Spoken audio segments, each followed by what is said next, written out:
Good Thursday. I'm excited to introduce you to a new guest today. It's sort of maybe out of the norm for what we've been doing, but I'm so excited. I've had this guy on my show several times. His name is Kevin Pafrath. He is a YouTube sensation. He's got over 2 million almost 2 million followers.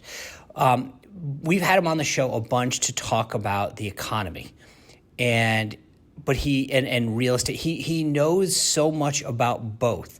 But the thing is, he's literally another one of these self-made guys that build up a real estate. I wouldn't even call it an empire, but it's more of he got from 0 up to 22 rental properties, and has done a tremendous amount of giving advice and building a YouTube platform. As I said, has gotten over this. The thing that's so unique about him, and I talk about it in the interview with him, is like he's probably one of the most transparent business people ever. He puts his entire income stream out there for anyone to see. You can go to his website, pull it up, and every month will tell you how much he made from YouTube, how much he made from his teaching, how much he made from real estate investment.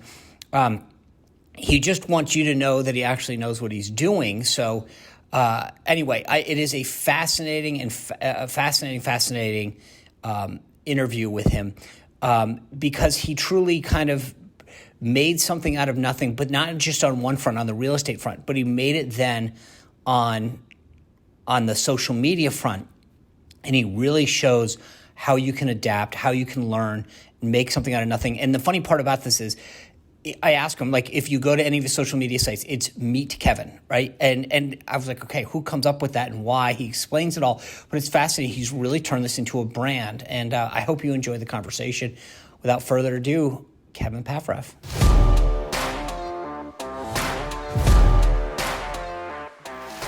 Kevin, thanks for joining us. Looking forward to this conversation. I'm excited. Thank you for being here. My pleasure. Thanks for having me. Okay, so it's one of the first things that I know, this is maybe an odd way to kick this off, but your social media, everything is branded Meet Kevin. I give us the backstory of why you branded all of everything Meet Kevin.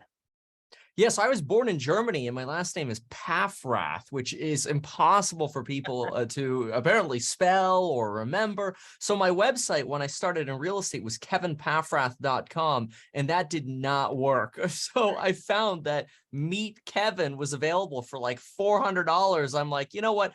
Probably a good investment. And there you go. That was 10 years ago now. It's funny, though. I mean, and obviously it's worked for you. So did you have any idea that that was going to be a social branding, or was that just strictly for real estate?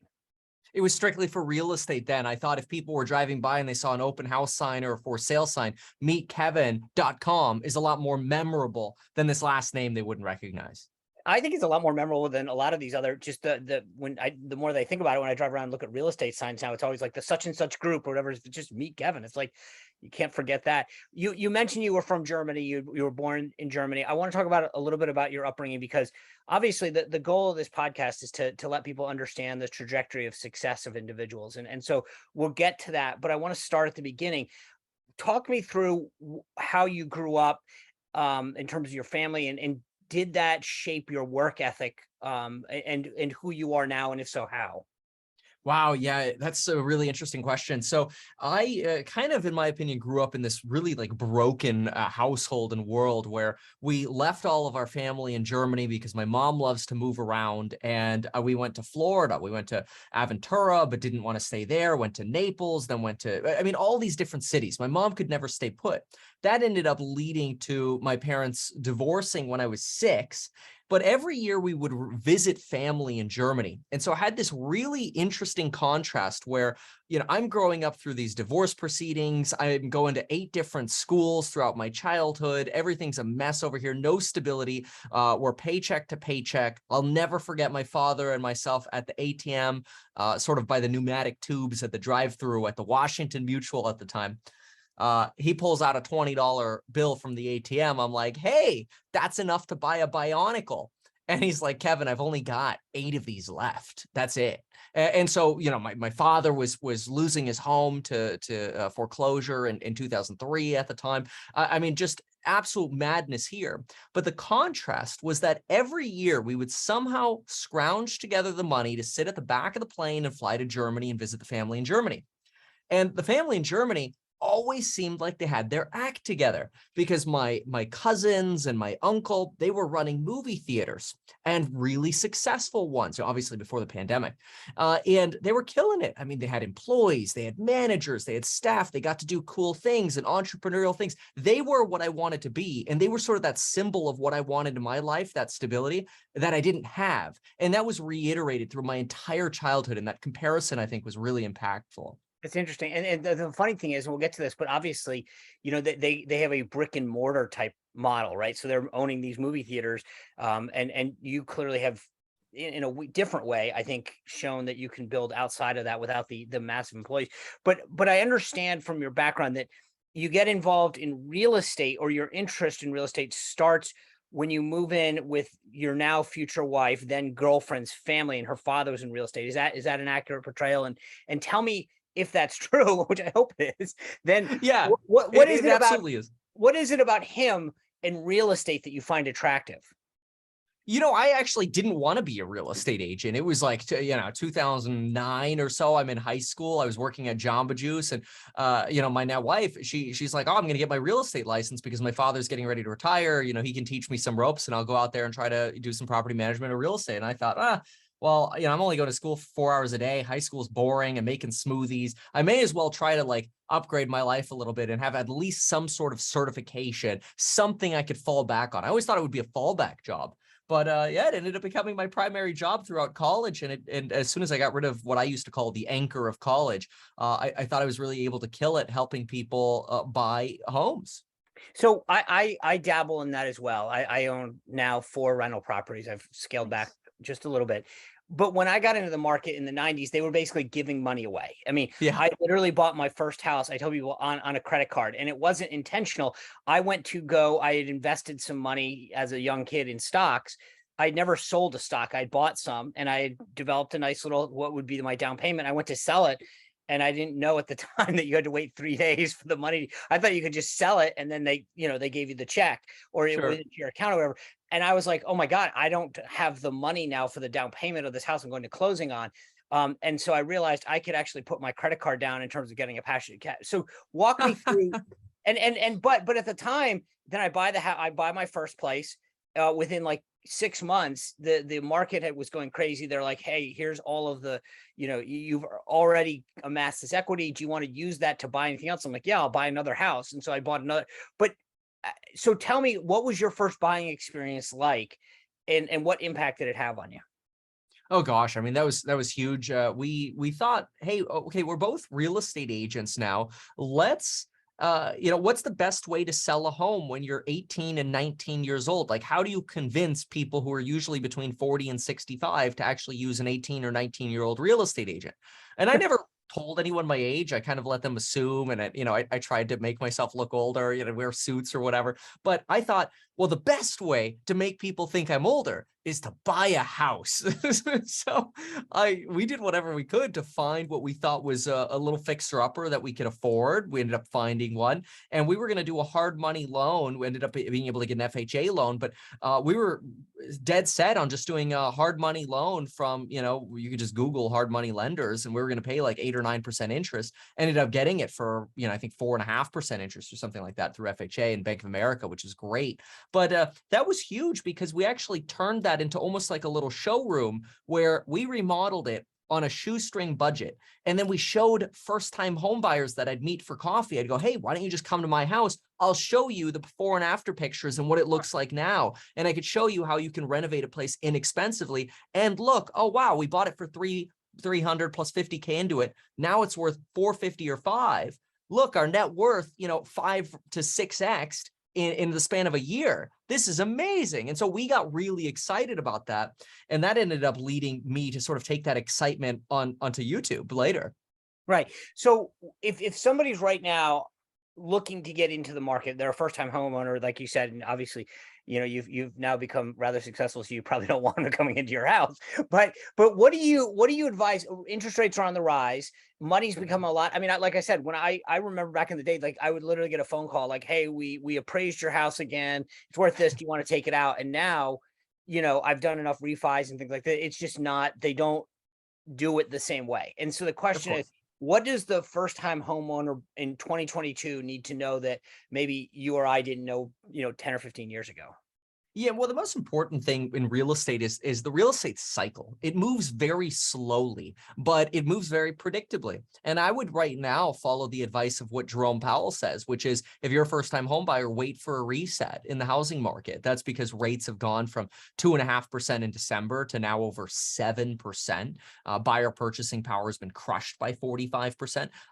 What I would do now is I would prepare to maybe go shopping after we get those year-over-year comparisons, where year over year, all of a sudden, media is telling us, oh no, home prices are down year over year. That's when we might see some fear, in my opinion, where you want to be prepared to buy then. And so what some folks are doing now is they're actually getting a second job now so they can increase their taxable income and show lenders next year, look, I'm ready to buy the dip in real estate. No, I get so why the thing that I've always found interesting, I get the interest in investing in real estate. Because again, it's something real, it's tangible, it grows. I mean, you literally get especially if it's a rental, right? Somebody else is paying your nut, you're getting the appreciation. It's almost a win-win if you can deal with it. Yes. Do you, for people who want to get into that side of it, the investment side? I mean, sometimes I'll get asked all the time, wow, I wish I had gone into this and it's so great. And I'm like, yeah, until someone calls because they don't know how to change a light bulb, or they clogged a toilet, or the person, gets out, walks away on a lease. What do you, if I can pull the string further, if someone says, hey, I really like, God, I read your bio, I want to get involved in real estate investing, what do you advise them? Because I think that for a lot of folks, they think that this is really easy. You just buy the house, you sit back, someone moves in, you collect the check. It, Right. it sometimes it works that way, sometimes it doesn't. Yeah, it's a lot harder than that. What I usually recommend for people is that people buy their own property first, because then they can get over some of the fears of real estate, right? The first time through, you're afraid of everything. You're afraid of a little bit of mold or lead or this or that, or you're worried about, well, what if there's an electrical problem? Okay, well, you call an electrician, right? Like all of those things become a lot easier when you're a homeowner. And quite frankly, the easiest place to rent out is the place you moved into first, because you know the home, you know Right. how to solve those problems when they come up for your tenants because you live there, and you've probably fixed a lot of the issues. So usually your first place is your best rental. And the cool thing about that is you could get in with 3 or 5% down, in some cases zero money down. Now you're in. You live there for a year, you move, you put 3 or 5% down on the next property, rent your first one. And if you just, fun math here, if you started that process at 25 and then you did that all the way to 67, and you just bought a house every single year, I'm sorry, every single 7 years is the stat, you would have almost well, how should I phrase this? If you bought a house at 25 for $100,000 and every 7 years just bought a house for $100,000 more, so you'd have 100, a 200, a 300, a 400, all the way up to when you were 67, you'd have, without any appreciation, over $3 million of real estate. The first few properties would be paid off. The middle properties would be paying you crazy cash flow along with the first ones. And you would have somewhere around 8 or 9 properties, whereas most people who are 67 don't. So you'd be killing it. And that's just buying one house every 7 years. Just keep them for the long term. So I read in 2021, you and your wife had at that time a combined 22 properties. Where do you guys stand now? And getting back to what you just offered as advice, I mean, do you manage the properties? Do you advise people to, I mean, if you, right, I get it, if you have one maybe, but where's that line between I need to hire somebody, I need the help, versus I want to do it myself? Yeah. Yeah. So, well, I'll answer in reverse order here. So first, I generally recommend people start with a manager. A lot of people want to do it the opposite. They're like, oh, I'll do management myself first. And then after I have a few rental properties, I'll get a manager to do it all. Like, why would you do that? Do it the other way around. Get a manager first. Learn what it's like to be a landlord with professional help. And in the future, if you decide you want to do it alone, now you have experience. This is what the manager did before me. This is how they handled this, blah, blah, blah, blah, whatever.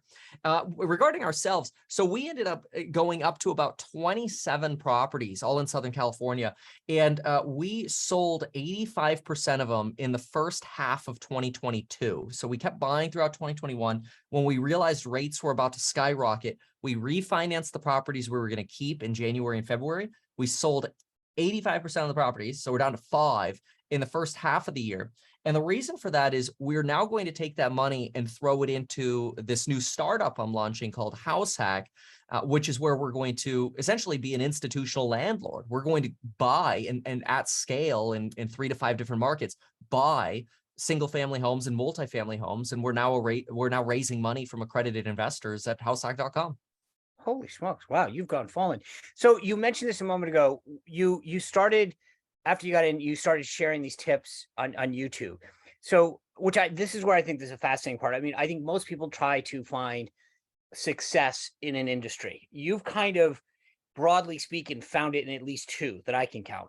And I'm sure there's some subcategories or offshoots, but I think I mean, you start doing this YouTube lessons and kind of tips and whatever. The thing that I find so fascinating is the growth. You've got just shy of 2 million subscribers, and every time that you put a video up, it's tens of thousands of views. So how did that I mean, bottom line, how did it happen? Yeah, the biggest thing, actually, I learned when I was a real estate agent is on my for sale signs, I would hang, so the sign would say meet Kevin, and then under it, I would hang the no pressure agent, because I realized what people wanted. People didn't want pressure from an agent. Yep. But then I also later learned what other thing people wanted. They wanted value. They wanted to feel like they were getting something from you, whether that was for nothing or because they were paying you, but they got more value than they paid for. And so I would hang another rider on my for sale signs. And then if you drove by and you read it, you would see meetkevin.com, the no pressure agent, providing more. And I trademarked all 3 of those. And I took that to YouTube. I thought, okay, how can I provide more value than what other people are providing? So the first video I made was sort of commentary on this other person talking about real estate. And I'm like, well, here's some more perspective on this. Here's how you could do something differently or whatever. And people seem to like that. And so today, my goal is every single day to look at, okay, how can I provide more research about what's going on in China or with the Bank of England or the Fed? What can I do to go deeper than anybody else? And the more value I provide, the more I feel like I get rewarded with work. It's kind of like that old saying, the harder you work, the luckier you get. And I felt pretty lucky because over the last 3 weeks of us starting this house hack race, we've already raised over $20 million. I mean, I'm just blown away at the raise for this. So it shows you the power of social media too. But getting back to that for a minute, I get it, right? Because I get asked this a lot from people. When I started on social media, it was a grind. Yeah. And then, every appearance or something, I'd get a few more. Was there anything that was unique about your growth? Because I mean, you've in frankly it's not even time. I mean, you have 2 million subscribers, full stop. That's in itself a huge achievement. But is there anything that you did or anything that went viral early that said, wow, that kind of accelerated things? Oh, sure. Yeah. I mean, one of the things early on is I noticed that it was sort of useful to mention other creators. So, for example, I wouldn't just make commentary talking to myself because nobody cares about my opinion because nobody knows me. So I decided to make a video, and I used to do that. I mean, I made YouTube videos since 2008, and nobody would watch them other than people who went to my website. I do little stupid things about real estate and people would watch them there. But it wasn't until I made a video saying, oh, what so-and-so isn't telling you about real estate, or how, that syndication really works, right? And going into basically other people's business models and breaking it down, sometimes a little bit too critically, that really helped because now all of a sudden people are like, oh, who's this guy making a comment about this other person that I know and like? And then they watched my content. They're like, wait a minute. There's actually some value here. And so I think that's how people were essentially hooked in on the early days. And sort of, a year or 2 ago, I call it the Trojan horse. The Trojan horse of using maybe somebody else's name became, the stimulus and covering Congress and, what Donald Trump is doing. I mean, you put Donald Trump in a headline, people read it, people watch it. And so it's very similar to that. Right. Well, it's interesting because as speaking of Donald Trump and attention, I mean, it was interesting. One of the story I've sort of in preparation read some of the stories that you've, interviews that you've given and stories that you've done on you, and a couple of them. There's one in in the New York Times back in March of 2020. And it Mhm. talks about how, it says a multi-million landlord who once extolled the virtues of misleading tenants and rigorously refusing to rent people with suboptimal credit scores has come to be an avatar for emergency act, blah, blah. The point is that it was like extremely critical of, frankly, your success. And nothing that you said in that interview is something that anybody else wouldn't tell you privately, right? You were, and frankly, brutally honest about how you should go about renting and who you should be renting. I mean, I think, right, anybody, if having a private conversation, would say exactly what you did. And I felt like the media sort of attacked your success. And I guess the question I want to get to, though, is this.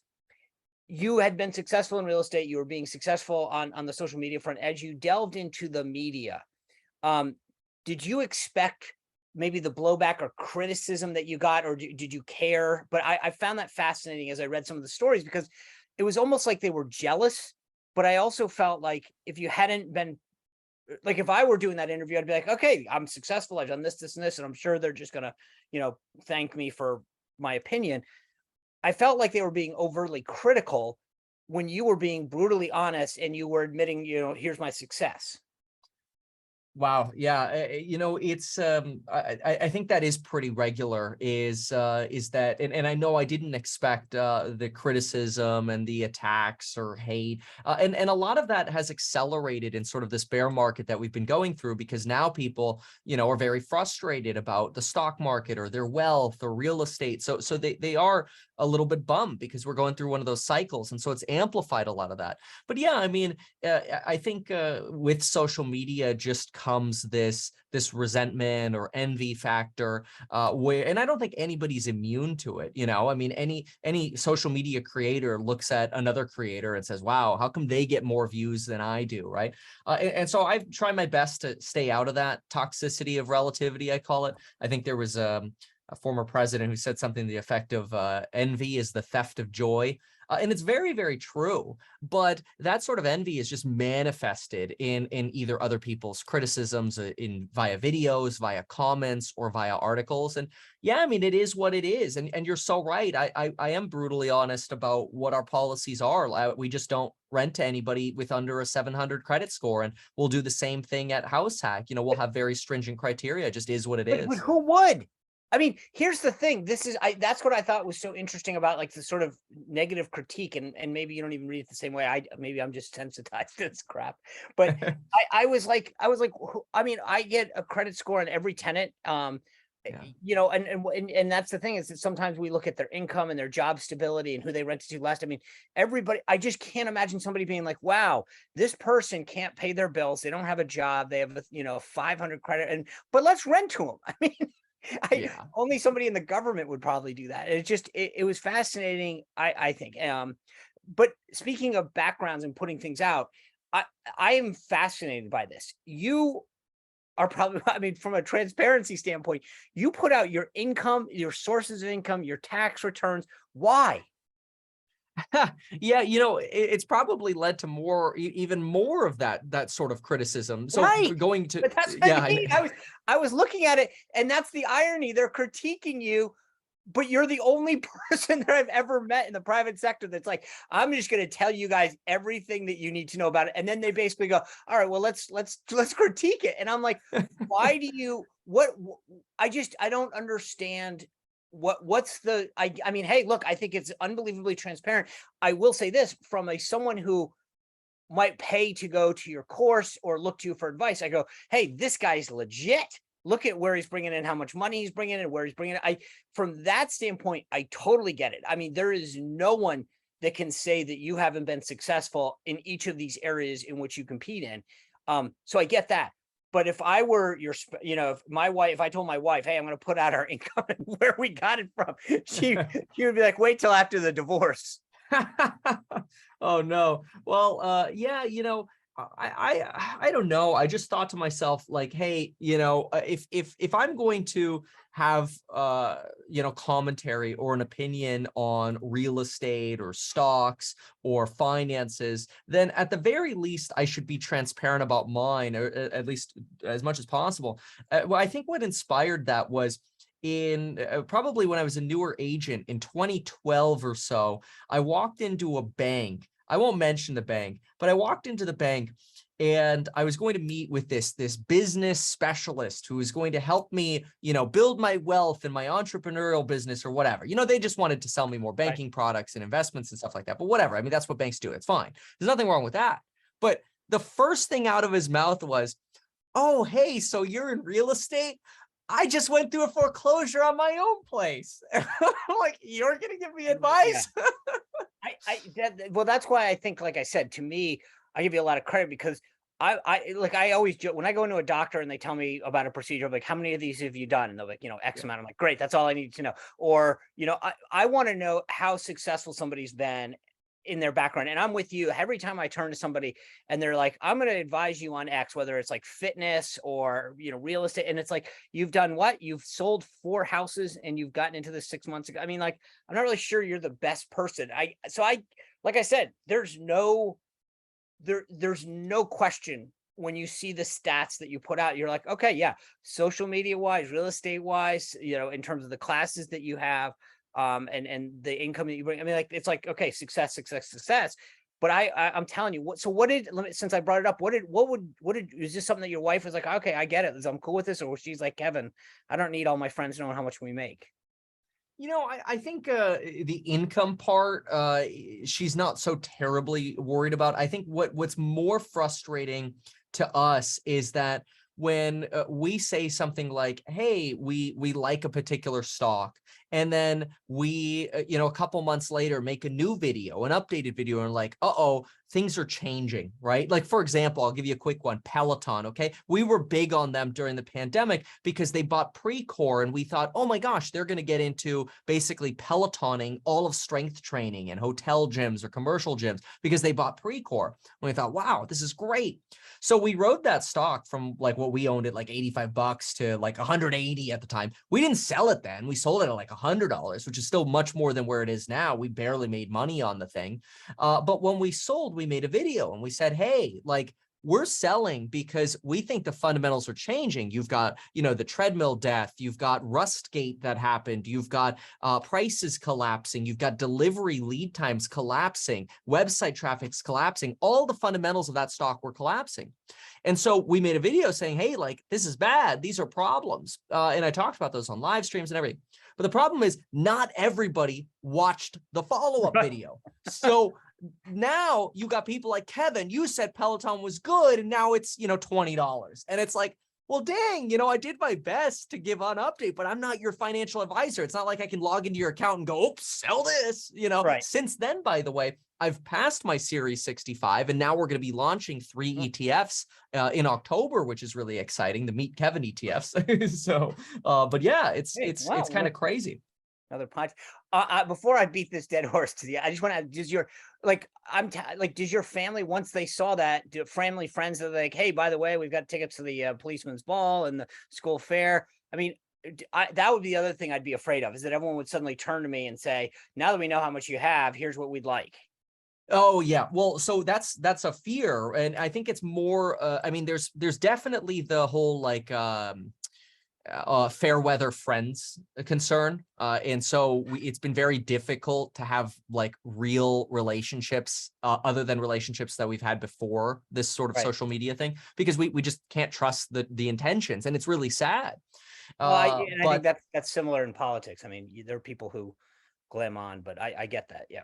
Yeah, it's terrible because we want to, but then we get these indicators that are like, oh, that's why, you're like, or as soon as something goes wrong, that happens too sometimes. Like, oh, we start this great relationship, we have this great friendship. As soon as one thing goes wrong, or we're not as useful to them anymore, bye, never talk to us again. It's just like, wow, okay, that's how this world really is. So that's probably the really depressing part. But yeah, I mean, we are also concerned just like security wise. It's like, oh my gosh, what could happen if people know, like, oh, well, you have money, like, we don't keep any cash at our home, but we live at home, right? We as physical humans are here. And so it's scary because it's like, oh. I get it. I want to ask you 2 more things before we get to wrap this up, but you put yourself on the ballot for Gavin Newsom's election. why in a industry that you're in terms of advice and on social media, um, and in real estate, I think my experience has been, and maybe this is just that people are so afraid to talk about politics these days. Um, because they think half the people are with me and half are against me. So what is your experience been, and what is your takeaway about sort of touching that? Do you care? Well, I think politics is extremely toxic. I found the lessons that I've learned is A, it's toxic. B, the more detail you provide, and this sort of like circles back to what you said earlier, but the more detail you provide about your political policies or plans, the more pushback you get. I mean, the more details I gave about supplying California with water, and the more detailed I got, the more I got questions like, oh yeah, well, how are you going to get a permit on this specific Indian reservation you have to run that pipeline through? And I'm like, gosh, I mean, that's called being a governor. That's the job of the governor. You figure it out when you're in there. But like detail, oh my gosh, people just want to tear everything apart. Yeah. So that's exhausting. So I would say politics is exhausting. It is. All right, last substantive question, then we do a quick little lightning round here. But so if anyone goes to Kevin's Instagram page, obviously the YouTube page, but if you just want to click, you've changed your hair color several times. What's up? What is that, a marketing ploy? Is that what's up with that? Yeah, after the governor campaign, I just spent, 8 months or whatever in a suit and trying to be perfect and proper. I decided to kind of let loose a little bit. I'd never done that before, so I dyed my hair green, neon green. I will say that was very, very, probably my favorite time, because while my hair was green, the market was booming. I mean, every stock was going up. That was November of 2021. It was great.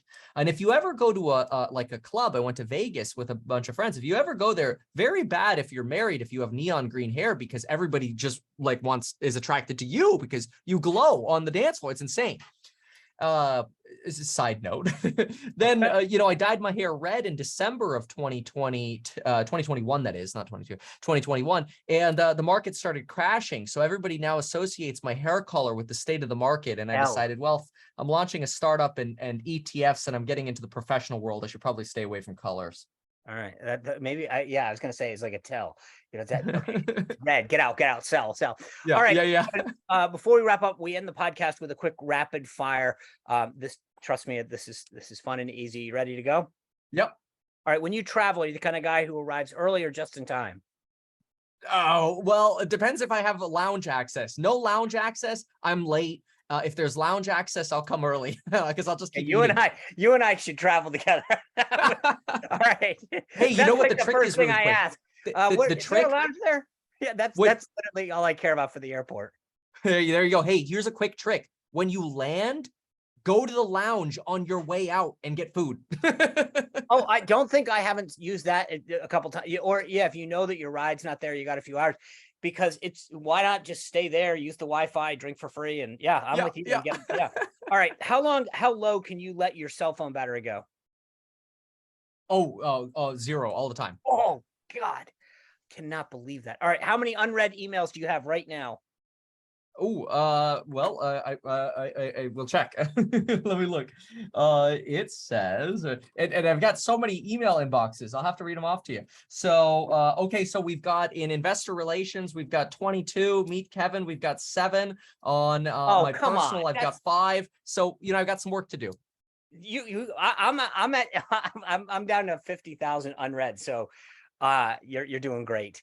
If you have 48 hours to binge a show, what would it be? I would just watch Born Identity Supremacy and Ultimatum on loop. I love that movie. If I had to pick a show, I might go to Breaking Bad. Okay. How clean do you think your house is? I think it's pretty good. I would probably give myself a 9 out of 10, but we do get it cleaned twice a week, and I don't do the cleaning, so it's great. Well, that gets to my next one. What's your least favorite chore? Oh, I hate laundry. Like, I just wish when I took my clothes off, it would just automatically wash itself and hang itself up. That's the worst. There's always laundry on the floor. That's why I gave myself an 8 out of 10, actually. Oh, well, so far, I think we're pretty compatible on that front. If you could have a drink with anybody dead or alive, who would it be? Teddy Roosevelt or Jack Kennedy. Yeah, probably Teddy Roosevelt. All right. Coolest celebrity you've ever met? Well, I came within like 3 feet of Elon Musk, but I would have to go with the next step, which would be Kimball Musk. Okay. What's your biggest pet peeve? I'm very impatient. So when people tell me, oh, I need to sleep on it, I just about vomit. I'm like, what's there to sleep about? Make a decision. If it doesn't work, then change it tomorrow. But yeah. make a decision. You would have a tough time in government then. What is something that Kevin will not go cheap on? Food, organic all the time. Interesting. All right. I did my reality TV show stint on Dancing with the Stars. If you had to go on a reality television show, what would it be? Big Brother. All right. We end quickly with a little round of pronounce this. Data or data? Data. Gala or gala? Gala. Iran or Iran? Iran. Caramel or caramel? Caramel. And finally, aunt or aunt? Ant.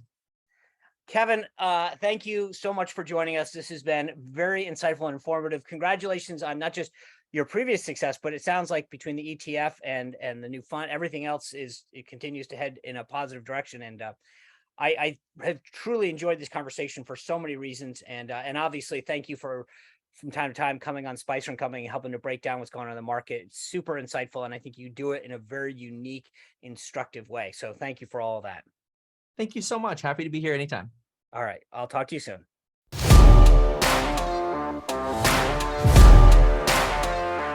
All right, I really hope you enjoyed that. I did. Like I said, I've had Kevin on the show several times. It's like a 5 or 6 minute hit, and he was one of those kind of people that I said I really want to have a longer conversation with him. I want to understand how he got to where he was. And when I call these people up to join the podcast, I don't know always the backstory, and so part of this is I hunt around, we get some research on them.